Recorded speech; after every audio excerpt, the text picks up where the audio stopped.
And another question in response to my question about what is the biggest challenge you're facing in your spiritual life. This person says, how to embrace the sensitivity of being, in quotes, without it manifesting into too much sensitivity in the body, i.e. manifesting as illness. How to remain open to this world, sensitivity of heart and mind without getting sick.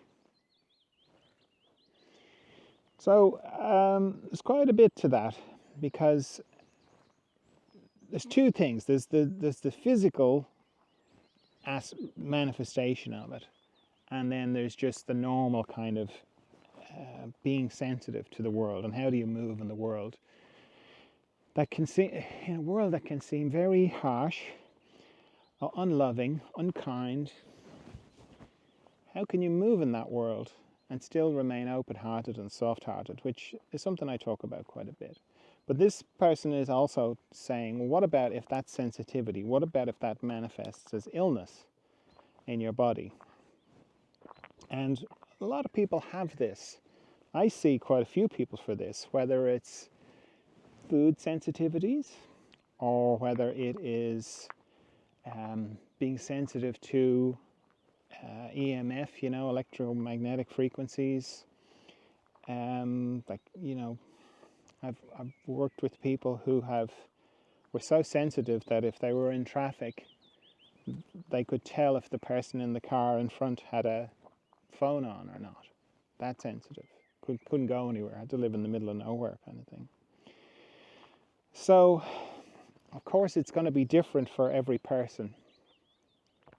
Everybody is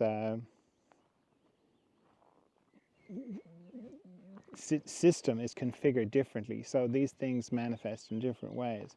So I can only kind of talk about general things that I've noticed with when sensitivity becomes a thing in the person's body, and often the two are not related. Like somebody who is, feels the heartbreak of the world too much, or not too much, but so much so that it becomes a burden to them.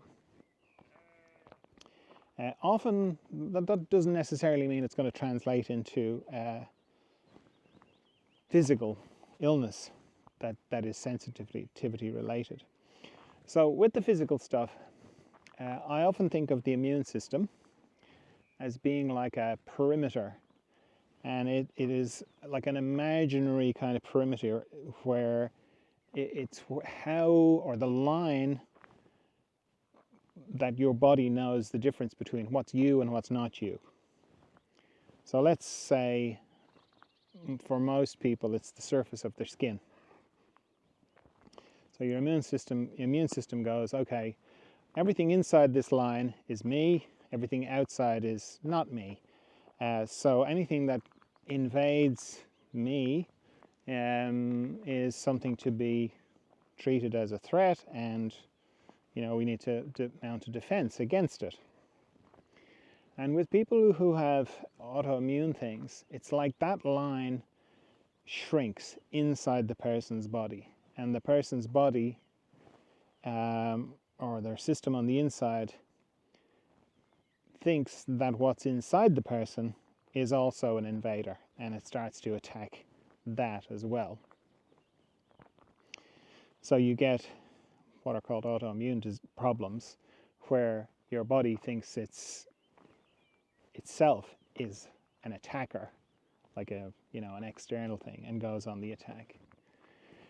And that often can be to do like on a emotional, energetic kind of level of not really, I want to say boundaries, but that's a bit cliched. I don't mean it in that kind of normal way that people talk about boundaries, but it's this idea of the person not really, or having trouble with knowing who they are and where they end and the world begins. It's like that part of them is confused in some way or another. I've seen that quite a bit.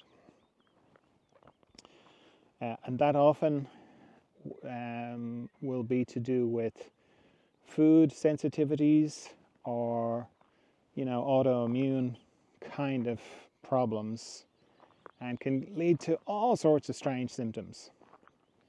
but sort of helping the person's system re-establish what that line is and strengthen it so that they know this is not me and this is me, really helps that.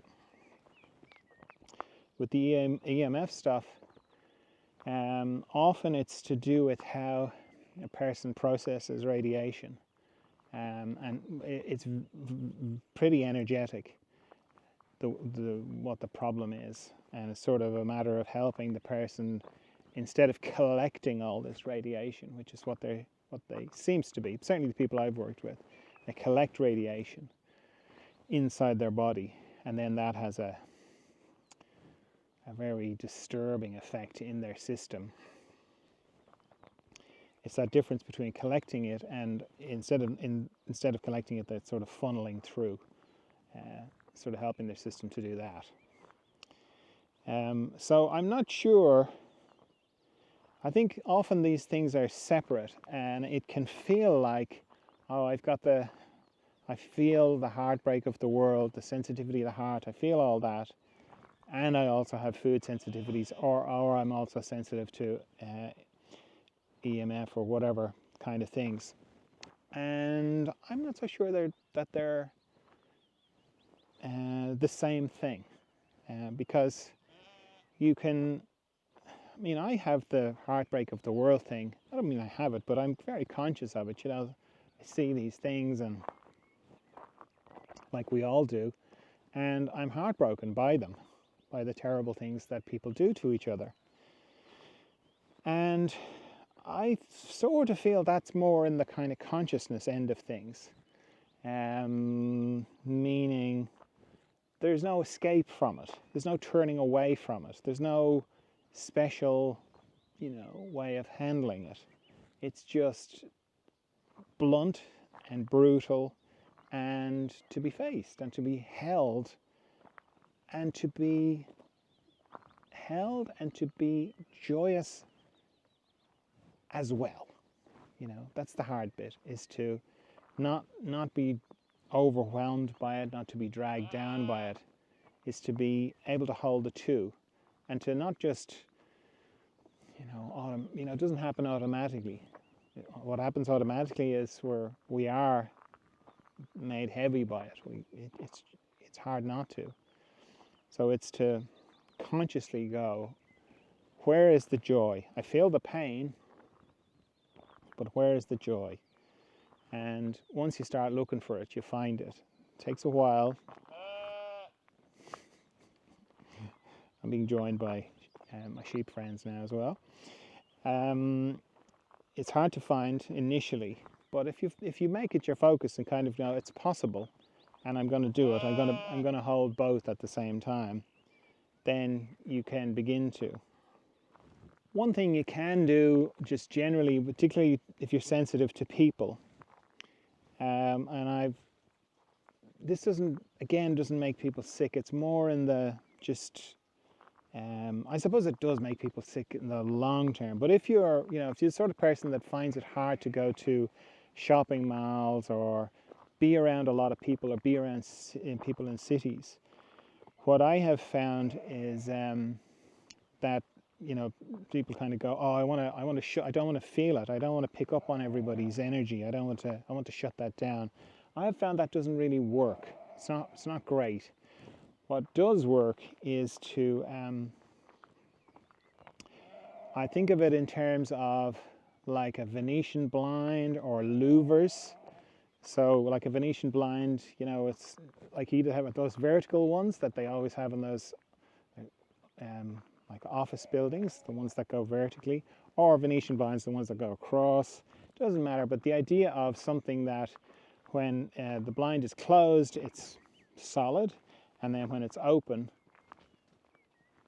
you can see through it almost. And I think of it, if you think of it in terms of like a Venetian blind, vertical Venetian blind in a river, for example. So when the blinds are open, the water just flows through, and when they're closed, the water goes around. And often people who are sensitive are going around with their blinds completely closed. So it would be like being in a river, a very fast, powerful flowing river with this, very strong current bashing you all the time. That's what being going to a shopping mall would feel like to somebody who was very sensitive. So what I recommend or suggest to people is if you think of this idea of, and really you just have to think of it, of this idea of a Venetian blind in your system energetically, and you just open the blinds so that everything flows through. You still register everything. You still, pick up the sadness from that person, the despair from that person, the anger from this person, and so on. You still feel it all, but it just goes through you. It doesn't drain you or take away from you or anything like that.